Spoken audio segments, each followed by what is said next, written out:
Hello everyone, I'm Andini and my partner Vinda. Welcome to Teaching English for Young Learners video presentation. Today we're going to present about teaching pronunciation, vocabulary and grammar to young learners. Well, the outlines of our presentation today are learning English pronunciation, learning English vocabulary, and learning English grammar. Learning English pronunciation. The first is the scope of pronunciation. In this part, the teachers need to consider carefully the fact that pronunciation is not just about individual sounds, which are only one aspect. There are four main aspects of learning pronunciation for young learners. The first is individual sounds, and then sounds in connected speech, stress and rhythm, and the last is intonation. The first aspect of pronunciation is individual sounds.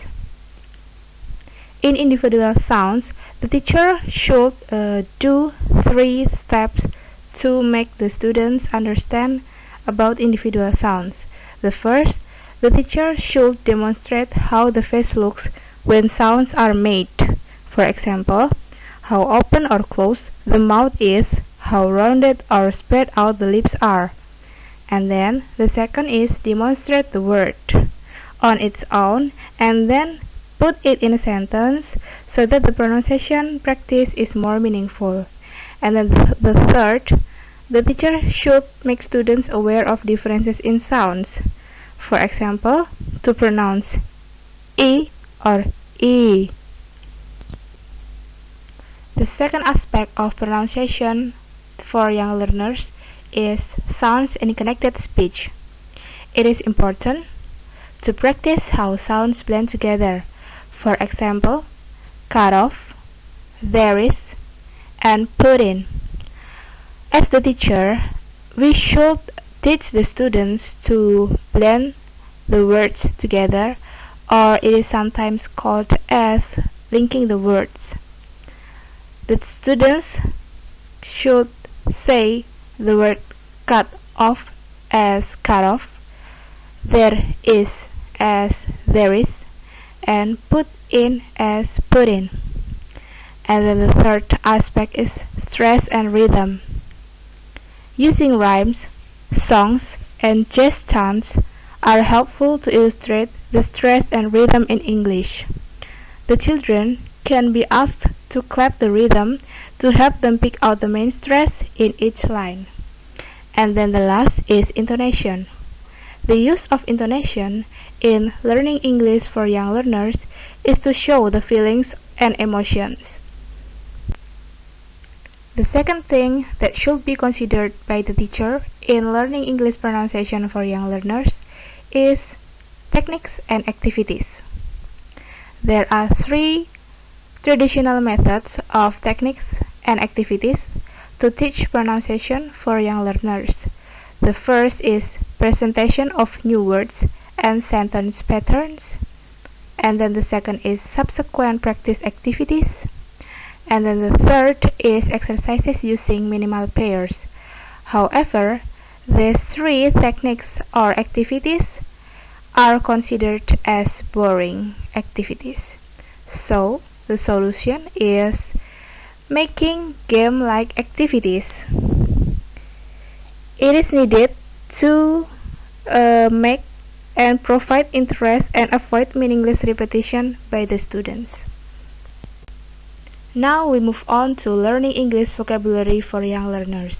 In learning English vocabulary for young learners, the teacher should consider 4 main aspects. The first is how children learn the meaning of words. There are 3 vocabulary learning tasks of children. The first is labeling. In the labeling task, children must discover that sequences of sound can be used as names for things. For example, a ball or a biscuit. And then in the second task is packaging task. In the packaging task, children must find out which things can be packaged together under one label. And the third is network building task. In this task, Children must work out how words relate to one another. And then the second aspect is knowing a word. The teacher should pay attention to how a word is pronounced, its meaning, and its use. Vocabulary size, selection, and learnability. It is about how many words to teach, and it depends on many different factors such as learning condition, time available, and learnability of the words. There are 7 useful factors that can be adapted. The first is demonstrability. It is to convey the meaning of the words easy. And the second is similarity to L1. Similarities between the foreign words to the L1. And then brevity is about the short or long words. Prefer to choose the short ones. The fourth is regularity of form. It is a word that has regularity of form. And then the fifth, learning loads. It's a part of a words already known and familiar for the student. And the sixth, the opportunism. The words relevant to the child immediate. And then the seventh, the centers of interest.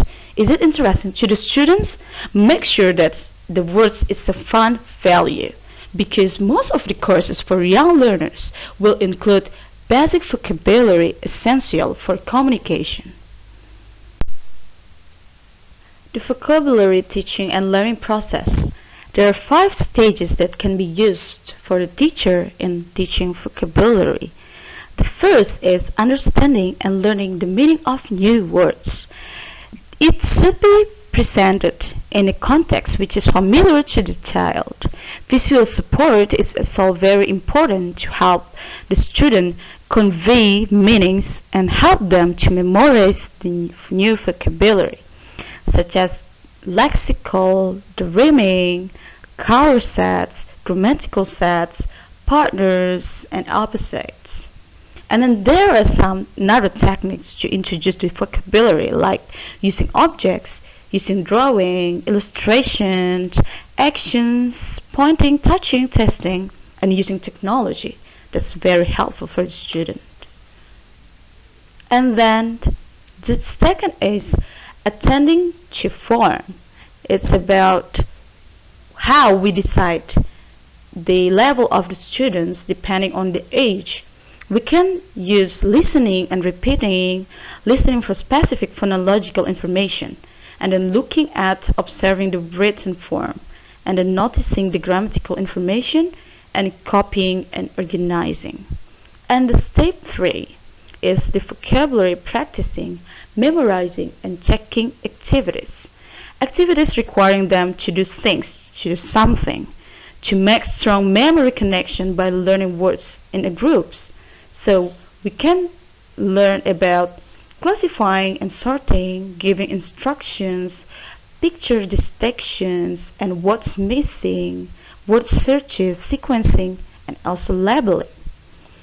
And the step 4 is about consolidating, recycling, extending, organizing, recording, and also personalizing vocabulary. It's about practice regularly, consolidate and recycle words in the different contexts. And then recommend that the pupils use ring folders so they can add the new pages to their vocabulary mastery. And at stage 5, it's about developing strategies for vocabulary learning. It's about the children can be aware of and develop the strategies for vocabulary learning, so they can understand and memorize words more effectively, discover patterns with words, and know how to make informed guesses about the meaning of partially understood or unknown words. Learning English grammar. There are 3 accessible and manageable categories that can be used and considered by the teacher. The first is what grammar to teach. First, facts. These are non-generative and cannot be implied generally. And then student can be encouraged to simply accept the facts for what they are and learn them. For example, plural form of food is feed, not foods. The second is patterns. The patterns helping the children to look for the patterns and can be motivating them. For example, my favorite color is blue and my favorite dessert is ice cream. The third is choices. Choices is like the grammar will concern about our student in more formal learning of English at secondary school, and the use of certain grammatical structure is a matter of the personal choices. For example, I've played tennis since I was 8, or we can use I've been playing tennis since I was 8. And the second is discovery grammar activities. It turns grammar into a problem-solving activities, so the teacher has to be creative. Like the students analyze the data and through guided questioning by the teacher, establish the rules and patterns of the knowledge for themselves. But here, the students do it without the explanation from the teachers. So it's improved the students' critical thinking. And then the third, it is classroom-related language. It's like a message for all the teachers. Don't forget all the natural, spontaneous occasions that arise through classroom talk, which provide ideal opportunities for the children to notice the patterns. The last aspect of learning English grammar for young learners is developing strategies for grammar learning. The first strategy that can be used is About Me books or language files. In this strategy, children are invited to personalize their learning by making their own About Me books or My Language file in which they review and record the main language items of each unit and use the structures they have practiced. And then the second is self or peer testing. Pupils can test themselves on irregular forms such as plurals, past tense, and others. And then the third is marking changes in form with colored pens. For example, the third person S. And then looking for patterns and creating their own. And then the fifth is comparing grammar structures in English and in L1. And then the last is encouraging students to write down their errors and self-corrected version. The conclusion of this slideshow presentation are: the first, teaching English to young learners has to consider several aspects, such as pronunciation, vocabulary, and grammar. And these three aspects should be taught in order.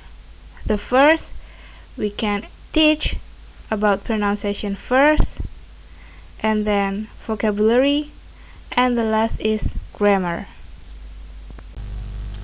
Thank you for watching our video. See you on Friday on the simulation of teaching pronunciation, vocabulary, and grammar to young learners. Bye-bye!